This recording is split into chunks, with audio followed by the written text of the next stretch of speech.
தேங்காய் சின்ன சின்ன பீஸா கட் பண்ணி வச்சுக்கோங்க. மிக்ஸி ஜாரில் சேர்த்துக்கலாம். இதோட 3 ஏலக்காய் சேர்த்துக்கலாம். நைஸாக அரைச்சி விட்டுலாம். நான் ஒரு 10 பிரெட் பீஸ் எடுத்துருக்கேன். இதை பிச்சு போட்டுக்கலாம். நிறைய இந்த தேங்காவை சேர்த்துக்கலாம். இல்லை ஒரு 2 ஸ்பூன் சுகர் சேர்த்துக்கலாம்.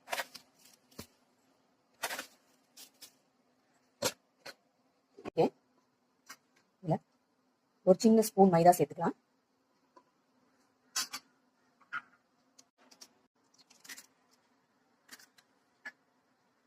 இது நல்லா கலந்து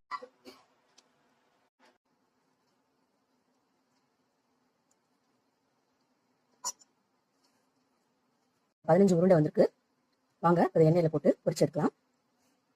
அந்த பால்ஸை போட்டுக்கலாம். மீடியம் ஃப்ளேமில் வச்சுக்கலாம்.